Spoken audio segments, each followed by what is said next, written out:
It turns out that there really isn't any videos that are anywhere close to what I'm doing right now, what I'm going to do right now. And I'm kind of surprised, but anyway, but what I'm going to do is just talk about the whole thing about, have you heard someone ever say, like, if you live by the ocean, like, oh, it's colder by the beach, colder by the shore, like, let's say if it's in the summertime. And then also, like, if you're like by one of the Great Lakes, like myself, colder, I always say colder by the lake. And then, anyway. So, I mean, it's really the same concept, and I'm just going to explain it a little bit. I got these cool diagrams that'll just make it a little clearer if you just want to stick with me a few minutes. If you have the ability and the attention span to watch this, then go with me. Okay, so before we talk about the whole idea of like, temperature and stuff like that, let's just talk a little bit about heat. We'll just keep this real simple, but we know that the hotter an object is, the more heat energy it has in it. You've probably heard that someplace in school, but anyway, but it's true. So it's basically just, you can think about it as just like the molecules all just like bouncing around and hitting each other pretty much, instead of, you know, whenever it gets heated up, they're moving a lot. And then when the molecules move really slow when it gets cold, which is why then they usually turn into stuff like ice and other solids. So anyway, so but since we can't see heat, I'm going to use an example here of water, and just so you can visualize that, because this is something we can actually see where we can't see heat. Okay, so let's just say the tank represented an object that could be like a TV, it could be like a piece of ground, patch of ground, a tree, a square mile of water. It could just be like anything. It's just this tank represents the object, and then this water in it, or I guess it kind of looks like lava or something, right? This liquid. What I'm saying is the amount of liquid, which is the amount of gallons. So there's like 50 gallons of heat, heat that's or 50 gallons of this liquid, then that's a lot of heat. And then if it's only 1 gallon, it's not much. Okay, and then so obviously you can see the higher it gets, that'll be more temperature for the same, because it's more volume. And then also if the thing's wider, it'll be holding more. Okay, so different. So just think about first of all that different objects hold different amounts of heat. Okay, all right, all right. Now the next picture here I'm going to look at is uh-oh. Oh, shoot. Oh, I'm having trouble here because now I can't. Oh, okay. It looks like it'll work. Okay. All right. Sorry. That broke my stride there. Okay. So, um, anyway, so going with this analogy a little more, we'll just say, yeah, see how that's a hot object and that's a cold object because they're different heights. See the one that's higher. Okay. And oh, maybe I didn't just say that a second ago. Temperature, this thing we call temperature, it's actually kind of a hard thing to define, but basically it's if two objects are the same temperature, they're in equilibrium and heat won't be exchanged between them, is how you can think about it. The other thing is, think about it as the height. Okay, so this is higher up here and this is low. So this is a cold object, okay? And then, all right, so, because it's a tank, okay, so you got the value. So far, the volume of the liquid is how much heat, and then the height of it is the temperature, okay? Because height, just like volume and just like volume and height is different than each other. Temperature and heat energy is not are different things. Okay, the heat energy is the volume. All right, so let's go to the next one. Now you can see that um, here's a quiz. What's the highest temperature of the three different objects? I'll give you like 10 seconds. Okay, it turns out that's a trick question because they're actually all the same temperature. See, in this analogy, they're all the same height, so we're saying they're all the same temperature, okay? So what's the difference? Well, the big ones are holding more energy. So just like, let's say you had like if you had like a penny that was, let's say like a pin that was like, 500 degrees, okay? Yeah, it would burn you good, but at least it wouldn't hold the temperature for very long because it doesn't have much heat energy. So once it loses its heat energy, but if you had something like you picked up like a lead weight that was that hot, then it would just burn your hand off, right? Something like that. Um, so basically, yeah, so big, using bigger objects. Well, that's not the only thing that determines heat capacity. It's the type. Okay, heat capacity, which is basically the volume of this thing. Okay, the volume of the object depends on both the type of material, and how much it is of the material there is as well. So and we'll find that later on that water just holds an enormous amount of heat. Okay, all right. So anyway, but you can see that. So we'll say here that so heat capacity just means is like the volume of the container of the object. Okay, it's how much at a given temperature, how much energy will something heat energy will something have in it. Okay, all right. So now,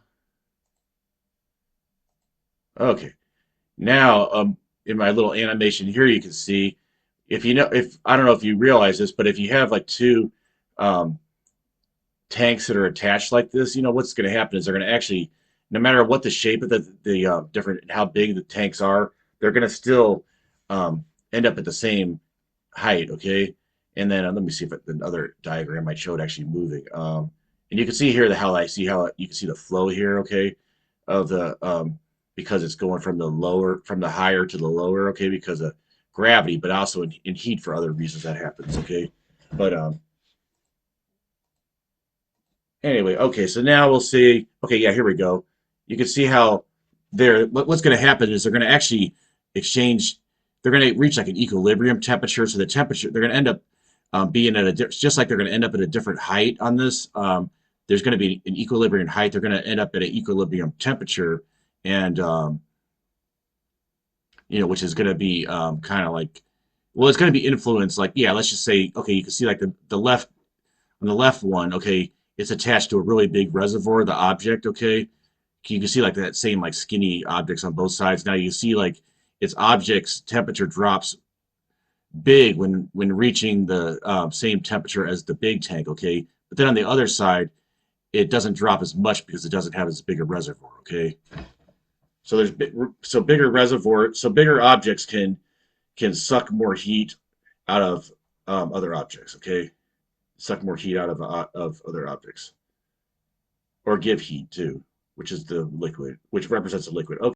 So if you get one thing for what we say for this and the rest of this video, just remember this. This will be the key point to remember. This is can represent the air. Okay, let's just say it's the same size. It's two different things, but just think about like um, that water in the lake in particular or the ocean, both are very big. They have very big tanks. Okay, if let's say a tank represents like a square mile, which gives us which exchanges heat with and sucks the heat actually during the summer out of a square mile of air. Okay, that's if it didn't already start at the temperature if it came way over the ocean. But you know what I'm saying. But it keeps it at that temperature anyway. Okay, so there's not much chance that it's going to not be at that temperature because it's so big. Okay, and but then the land is just like this. It's a square mile. Land, the type of material like that's in land does not have as high a specific heat. That's the amount of heat capacity per um, weight. But what it is though is okay. So that's the case. I mean, water just has an enormous heat, a specific heat, and also there's so much of it. Usually it's so deep and everything too. The ocean and even like the Great Lakes, and they're just so big. Okay, so just think about it. This is a really big tank, is so if and also the temperature of it changes very slow over the year. And like where I live, like Lake Superior, I think it stays like about 40 degrees year round or something like that, maybe a little warmer.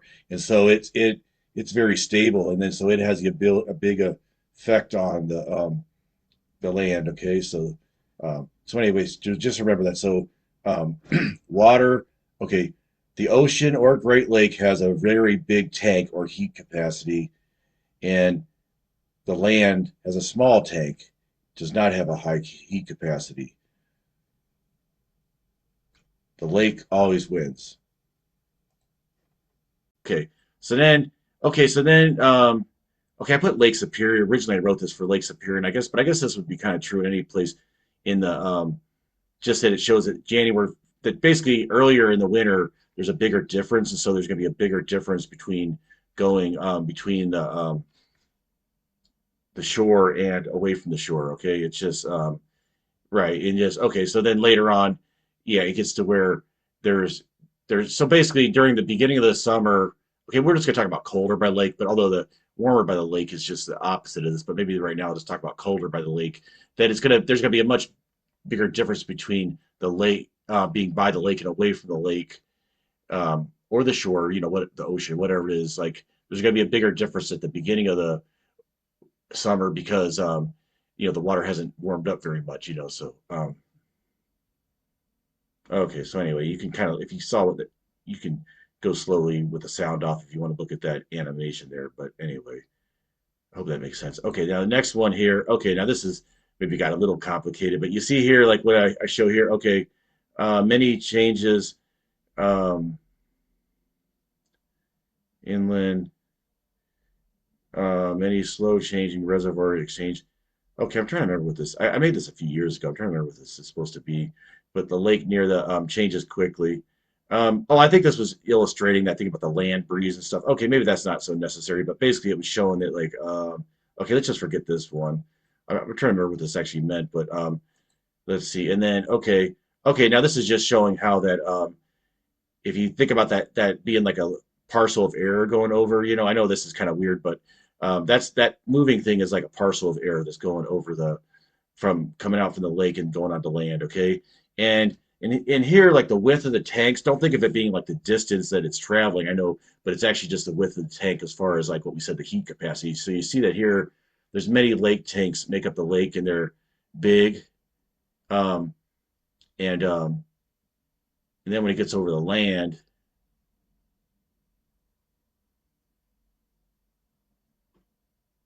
yeah, okay, and then it gains. Yeah, so that's all it's showing is that yeah, it gains. So it cools down going over the lake. You see that because it's lower than what it started out. But then if it's when it goes inland, the air heats up. And yeah, okay, the long fetch in the okay, a fetch is just how um the distance that the air travels over the water, which is going to vary depending on what direction it's coming from. But basically, yeah, what it was just showing is the longer it's over the water, it's going to um, as long as long as the air that's coming toward the shore, the longer it's above the water, then the cooler is going to get. And then okay, and then I think this last one was just I think this is kind of a cool one. See how there's different like tanks that are different.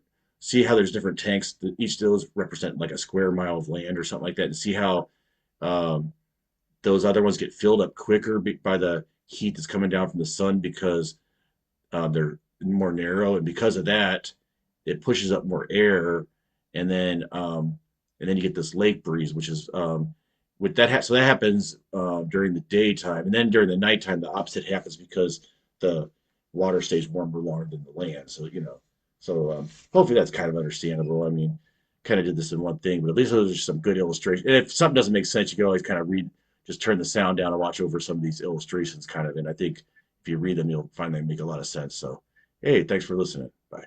And subscribe for other videos like this. I might make some other videos like this. I know I'm going to make some other animations that are going to come soon, but anyway, I'll just be talking about different stuff with Duluth. There's just lots of interesting stuff. There'll always be a wide variety. So please subscribe to my channel and give a thumbs up and even comment on what I said. I mean, that's really the best. So thank you. Bye.